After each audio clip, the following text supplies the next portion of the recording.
Book of Job explained. Job 1. 1 through 22. In the land of Uz there lived a man whose name was Job. This man was blameless and upright. He feared God and shunned evil.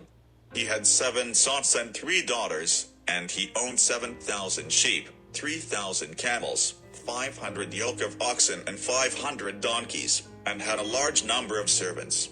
He was the greatest man among all the people of the East. His sons used to hold feasts in their homes on their birthdays, and they would invite their 3 sisters to eat and drink with them. When a period of feasting had run its course, Job would make arrangements for them to be purified. Early in the morning he would sacrifice a burnt offering for each of them, thinking, "Perhaps my children have sinned and cursed God in their hearts." This was Job's regular custom. One day the angels came to present themselves before the Lord, and Satan also came with them.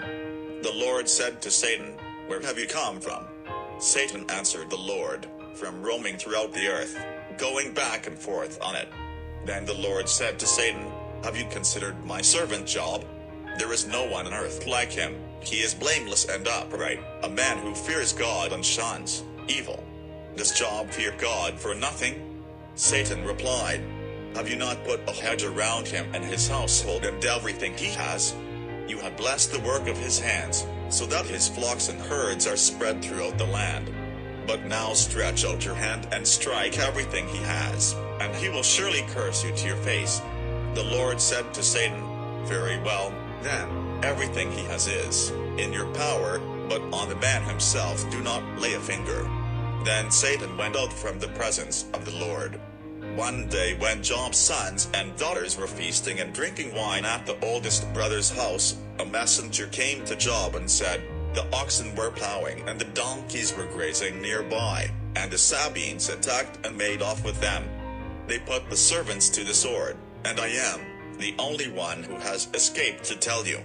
While he was still speaking, another messenger came and said, "The fire of God fell from the heavens and burned up the sheep and the servants, and I am the only one who has escaped to tell you."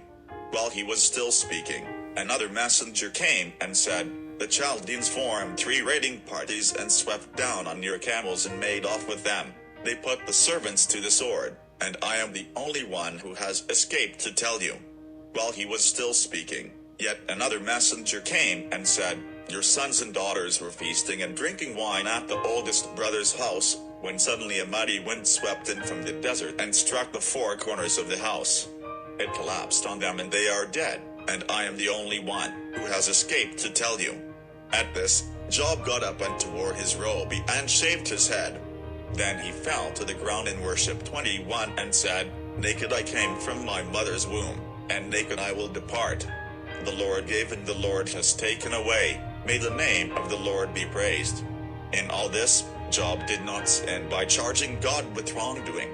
When good people, namely, those who fear God and shun evil, suffer, the human spirit struggles to understand. Throughout recorded history, people have asked, if God is almighty and is truly good, how can he allow such an outrage? The way this question has often been put leaves open 3 possibilities. 1. God is not almighty after all. 2. God is not just. 3. Humans are not innocent. In ancient Israel, however, it was indisputable that God is almighty, and that he is perfectly just. It was also agreed that no human is pure in his sight. These 3 assumptions were also fundamental to the theology of Job and his friends. Simple logic then dictated the conclusion: every person's suffering is indicative of the measure of their guilt in the eyes of God. Of course, this conclusion rests on another fatally flawed assumption, that human beings can fully understand the ways of God. What thus appeared to be theologically self-evident and unassailable in the abstract was often in radical tension with actual human experience. There were those whose godliness was genuine, whose moral character was upright, and who had kept themselves from great transgression, but who nonetheless suffered bitterly. In the speeches of we hear on the one hand the flawless logic but wounding barbs of those who insisted on the traditional theology, and on the other hand the writhing of the soul of the righteous sufferer. Understanding suffering through the story of Job. The author of the Book of Job broke out of the tight, logical mold of the traditional orthodox theology of his day. He saw that it led to a dead end, that it had no way to cope with the suffering of godly people. Instead of logical arguments, he told a story. And in his story he shifted the angle of perspective. All around him, among theologians and common people alike, were those who attempted to solve the God problem in the face of human suffering at the expense of humans. They must all deserve what they get. The author of Job, on the other hand, gave encouragement to godly sufferers by showing them that their suffering provided an occasion like no other for exemplifying what true godliness is for human beings. In comes the accuser. The author begins by introducing a third party into the equation. The relationships between God and humans is not exclusive and closed. Among God's creatures there is the great adversary. Incapable of contending with God hand to hand, he is bent on frustrating God's creation centered on God's relationship with the creature that bears his image. As tempter, he seeks to alienate humans from God.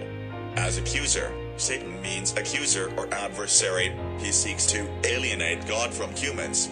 His all-consuming purpose is to drive a wedge between God and humans to effect an alienation that cannot be reconciled.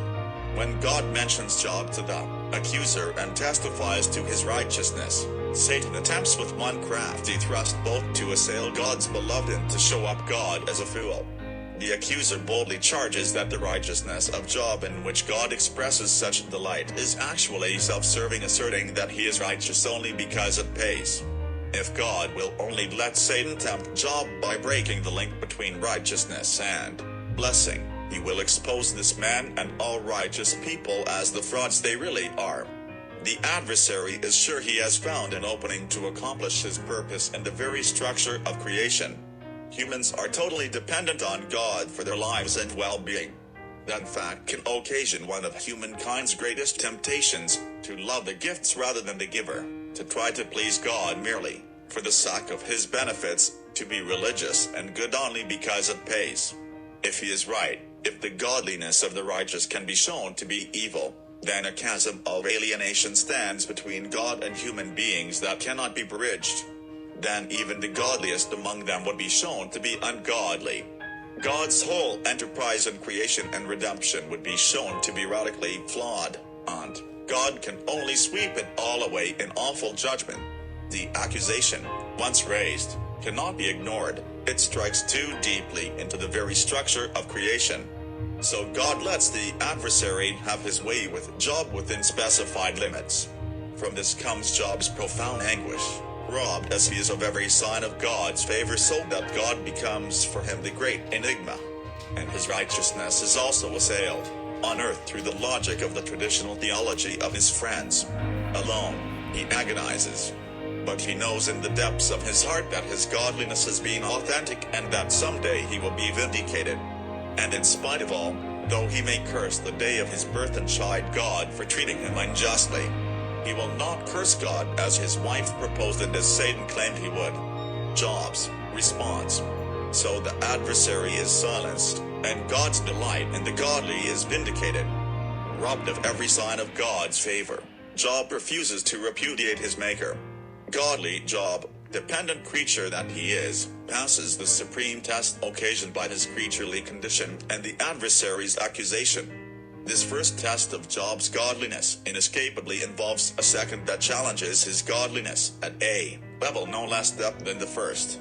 For the test that sprang from Satan's accusation to be real, Job has to be kept in the dark about what is taking place in God's council chamber. But Job belongs to a race of creatures endowed with wisdom, understanding and insight, something of their godlikeness, that cannot rest until it knows and understands all it can about the creation and the ways of God, the limits of human wisdom exposed.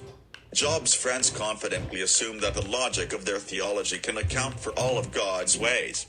However, Job's experience makes bitterly clear to him that their wisdom cannot fathom the truth of his situation. Yet Job's wisdom is also at a loss to understand. So when the dialogue between Job and his three wise friends finally stalemates, the author, introduces a poetic essay on wisdom that exposes the limits of all human wisdom. Standing as it is at a major juncture between the dialogue and the final, major speeches, this authorial commentary on what has been going on in the stalemated dialogue anticipates God's final word to Job. In the end, the adversary is silenced. Job's friends are silenced. Job is silenced. But God is not. And when he speaks, it is to the godly Job that he speaks, resulting in the silence of regret for hasty words in days of suffering and the silence of repose in the ways of the Almighty. Furthermore, as his heavenly friend, God hears Job's intercessions for his associates and restores Job's blessed state. God treasures our righteousness. Satan knows that if he is to thwart the all-encompassing purpose of God, he must assail the godly righteousness of human beings. At stake in the suffering of the truly godly is the outcome of the titanic struggle between the great adversary and God. The author gently reminds the godly sufferer that true, godly wisdom is to reverently love God more than all his gifts and to trust the wise goodness of God, even though his ways are often beyond the power of human wisdom to fathom. Righteous sufferers must trust in, acknowledge, serve and submit to the omniscient and omnipotent sovereign, realizing that some suffering is the result of unseen, spiritual conflicts between the kingdom of God and the kingdom of Satan, between the power of light and the power of darkness. Even though God's people may not always understand why God acts the way he does, they can rest in the assurance of knowing he understands. In the New Testament, Satan's final defeat is assured to us after Jesus' second coming. And even Jesus' first coming results in Satan falling like lightning from heaven. Consequently, Satan's power to afflict God's people is greatly diminished and only temporary. Click on link for another inspirational video.